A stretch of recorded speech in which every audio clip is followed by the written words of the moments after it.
दोस्तों बीते कई दिनों से प्रदेश के शिक्षक और अन्य विभाग के कर्मचारी साथियों के द्वारा अलग अलग वीडियो के नीचे कमेंट के माध्यम से पूछा जा रहा है कि क्या आचार संहिता समाप्त होने के बाद छत्तीसगढ़ के अंदर बड़े स्तर में कर्मचारियों और शिक्षकों का ट्रांसफर संभव है या फिर नहीं।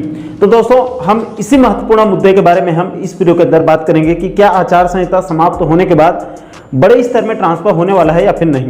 तो दोस्तों आप इस वीडियो को अंत तक जरूर देखिए और इस महत्वपूर्ण टॉपिक को अच्छे से समझने की कोशिश कीजिए।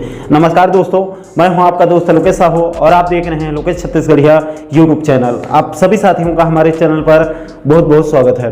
दोस्तों जैसे कि आप सभी साथियों को ज्ञात होगा, अभी लोकसभा चुनाव के मद्देनजर बीते 16 मार्च से देश भर में आचार संहिता लागू है और इस आचार संहिता में न तो कर्मचारियों का ट्रांसफर होगा न ही प्रमोशन होगा। और दोस्तों ये आचार संहिता आगामी 4 जून के बाद जो है वो लोकसभा 4 जून को लोकसभा चुनाव का रिजल्ट घोषित होगा।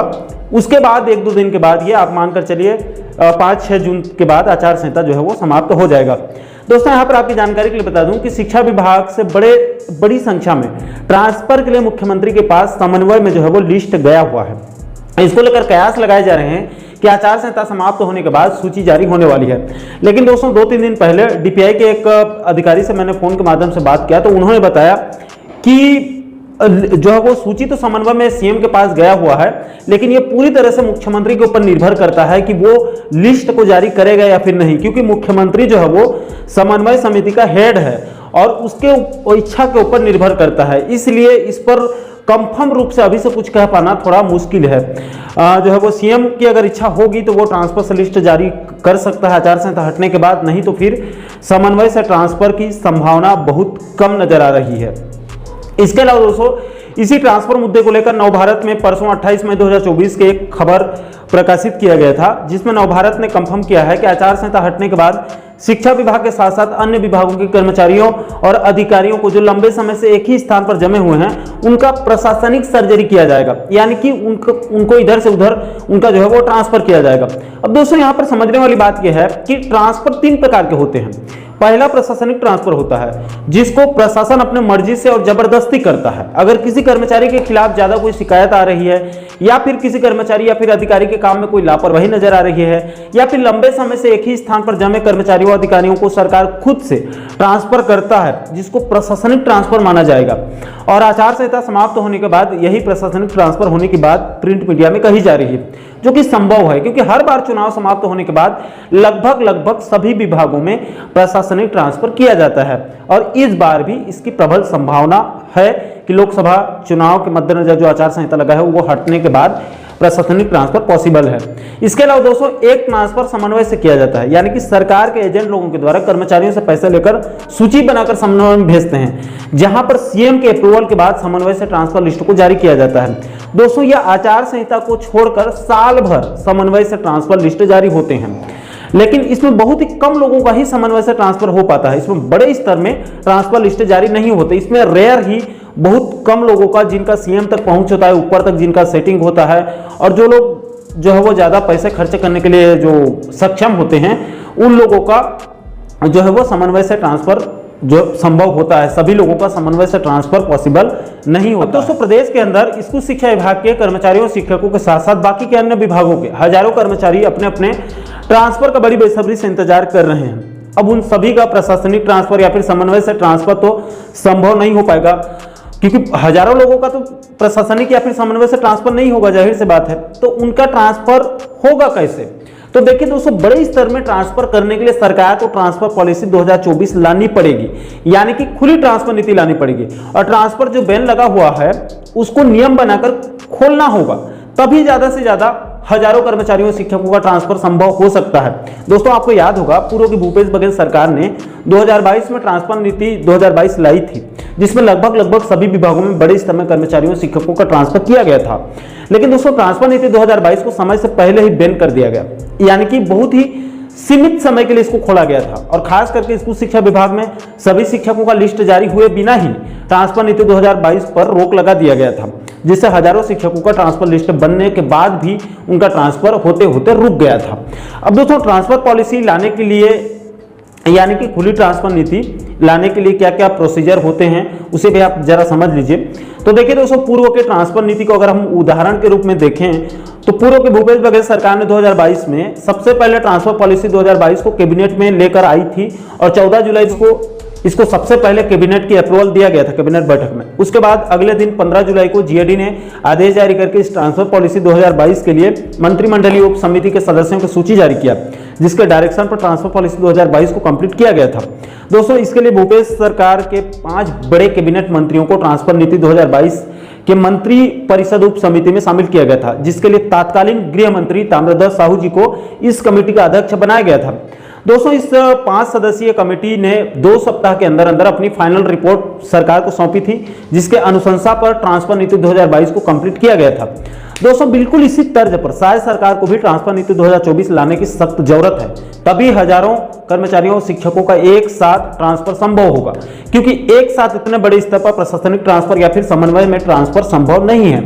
इसके अलावा दोस्तों, इसमें सरकार के द्वारा जब भी ट्रांसफर से बेंच को खोला जाता है तो उसमें कुछ विशेष मुद्दों को ध्यान देने की सख्त जरूरत है। इससे बहुत से पीड़ित और जरूरतमंद कर्मचारियों और शिक्षकों को इसका लाभ जो है वो हो सकता है। पिछली दफा भूपेश सरकार ने ट्रांसफर नीति 2022 में इन मुद्दों को जो है वो नजरअंदाज कर दिया था, इनको शामिल नहीं किया। दोस्तों, आपकी जानकारी के लिए बता दूं कि इसी मुद्दे को लेकर छत्तीसगढ़ शिक्षक कांग्रेस ने, जिसको छत्तीसगढ़ शासन से मान्यता प्राप्त है, जिसके प्रांत अध्यक्ष अनिल शुक्ला सर और संभाग उपाध्यक्ष नरेंद्र कुमार साहू सर हैं, इस संघ के द्वारा 15 जुलाई 2022 को पत्र लिखकर इसी ट्रांसफर नीति 2022 में कुल 4 महत्वपूर्ण मुद्दों को शामिल करने के लिए तत्कालीन गृह मंत्री और ट्रांसफर नीति 2022 कमेटी के अध्यक्ष ताम्रध्वज साहू जी से इन चारों मुद्दों को ट्रांसफर नीति 2022 में शामिल करने की मांग रखी गई थी। दोस्तों, इसमें सबसे पहले बिंदु पर रिक्त पदों के आधार पर ट्राइबल से एजुकेशन और एजुकेशन से ट्राइबल यानी कि ई से टी और टी से ई में ट्रांसफर की मांग रखी गई थी। इसके बाद दूसरे नंबर पर ट्राइबल से एजुकेशन और एजुकेशन से ट्राइबल शालाओं में आपसी आधार पर यानी कि म्यूचुअल ट्रांसफर करने की मांग रखी गई थी। इसके बाद तीसरे नंबर पर पति पत्नी आधार पर ई और टी अलग अलग संवर्ग में काम कर रहे कर्मचारियों को भी पद रिक्तता के आधार पर एक ही विभाग में इसमें ट्रांसफर करने की मांग रखी गई थी। और इसके बाद चौथे नंबर पर अगर किसी कर्मचारी का तबियत खराब है और वो अपने मूल जिला से अधिक दूरी पर सेवा दे रहा है तो उसको भी पद रिक्तता के आधार पर ई और टी में ट्रांसफर की सुविधा देने की मांग रखी गई थी। इसके अलावा दोस्तों, इसमें एक मुद्दा और जोड़ना चाहूंगा। पूर्व की भूपेश बघेल सरकार ने बस्तर और सरगुजा और कोरबा जिला में ट्रांसफर पर रोक लगा दिया था। इसको भी आने वाले समय में उचित व्यवस्था और कोई अच्छी रणनीति बनाकर उन कर्मचारियों और शिक्षकों को भी अपने अपने मूल जिलों में आने का एक बार मौका दिया जाए, जो लंबे समय से बस्तर सरगुजा संभागों में अपनी अपनी सेवा दे रहे हैं। और ऐसी व्यवस्था करनी होगी सरकार को कि वहां पर कर्मचारियों की भी कमी ना हो। अगर वहां से यहाँ ले आओगे तो बहुत ज़्यादा दिक्कत हो, वहाँ खाली हो जाएगा। वहाँ खाली भी नहीं होना चाहिए और यहाँ ट्रांसफर भी होना चाहिए। ऐसी कोई व्यवस्था करनी होगी सरकार को। तो दोस्तों, यहाँ से लोगों को पुराने ट्रांसफर नीति के माध्यम से जो है वो आगामी ट्रांसफर से जुड़ी पूरे मामले को आप लोगों को जो है वो अच्छे से समझ आ गया होगा। दोस्तों, जाते जाते मैं फिर से आपकी जानकारी के लिए बता दूं कि आगामी 4 जून के बाद जो है वो प्रदेश से आचार संहिता समाप्त हो रही है। ऐसे में ट्रांसफर की उम्मीदें फिर से बढ़ चुकी है, लेकिन प्राप्त जानकारी के मुताबिक अभी के अपडेट के हिसाब से आचार संहिता हटते ही प्रशासनिक सर्जरी होगी, जिसके तहत जो अधिकारी लंबे समय से जमे हुए हैं उनका इधर से उधर ट्रांसफर होने वाला है, क्योंकि हर बार चुनाव समाप्त होने के बाद प्रशासनिक ट्रांसफर संभव है। इसके अलावा बड़े संख्या में शिक्षकों और कर्मचारियों का ट्रांसफर लिस्ट समन्वय में गया हुआ है, लेकिन वहां से फिलहाल अभी उम्मीद बहुत कम है। समन्वय से लिस्ट जारी होगा या फिर नहीं, ये मुख्यमंत्री के ऊपर निर्भर करता है। अगर मुख्यमंत्री चाहेगा तो समन्वय में जो लिस्ट गया हुआ है वो लिस्ट जारी हो सकता है, और जो है वो अगर मुख्यमंत्री की इच्छा नहीं हुई तो वहां से लिस्ट जारी होने की उम्मीद बहुत कम है। इसके अलावा दोस्तों, अगर शायद सरकार को प्रदेश के कर्मचारियों और शिक्षकों का बड़े स्तर में ट्रांसफर करना है तो इसके लिए प्रदेश के कर्मचारियों और शिक्षकों और सभी संगठनों को आचार संहिता हटते ही तुरंत ट्रांसफर नीति 2024 की मांग करनी होगी, ताकि आगामी कैबिनेट बैठक में जल्द से जल्द सरकार की हरी झंडी मिल सके और 2024 में कम से कम एक बार के लिए ही सही, लेकिन ट्रांसफर से बैन को हटाया जाए। इसी से प्रदेश के ज़्यादा से ज़्यादा कर्मचारियों और शिक्षक साथियों का ट्रांसफर संभव होगा। इससे हजारों कर्मचारियों का एक साथ जो है वो बल्क में ट्रांसफर संभव होगा। बाकी दोस्तों, इस महत्वपूर्ण और गंभीर मुद्दे को लेकर आप लोगों की क्या राय है? क्या आचार संहिता समाप्त होते ही शायद सरकार को अपने पहले ही कैबिनेट बैठक में ट्रांसफर पॉलिसी 2024 को लेकर एक बड़ा निर्णय लेना चाहिए, जिससे ट्रांसफर का इंतजार कर रहे हजारों कर्मचारियों और शिक्षक साथियों को ट्रांसफर कराने का एक अच्छा अवसर मिल सके? इसको लेकर आप लोगों की क्या राय है? नीचे आप लोग कमेंट बॉक्स में अपनी अपनी प्रतिक्रिया और अपना फीडबैक आप लोग जरूर साझा कीजिएगा। और दोस्तों आप इस वीडियो संदेश को ज़्यादा से ज़्यादा शेयर कीजिएगा ताकि इस मुद्दे पर प्रदेश के अंदर एक अच्छा चर्चा हो, एक बहस हो, एक डिबेट हो और सरकार को इस पर जल्द कोई सकारात्मक निर्णय लेने पर सरकार को विचार करना पड़े। और दोस्तों आप आगे भी प्रदेश के कर्मचारी जगत से जुड़ी इस प्रकार के महत्वपूर्ण मुद्दों पर वीडियो देखना चाहते हैं तो आप हमारे चैनल को जरूर सब्सक्राइब कर लीजिएगा ताकि आने वाले सभी नए वीडियो का नोटिफिकेशन आप लोगों तक तुरंत पहुंच सके।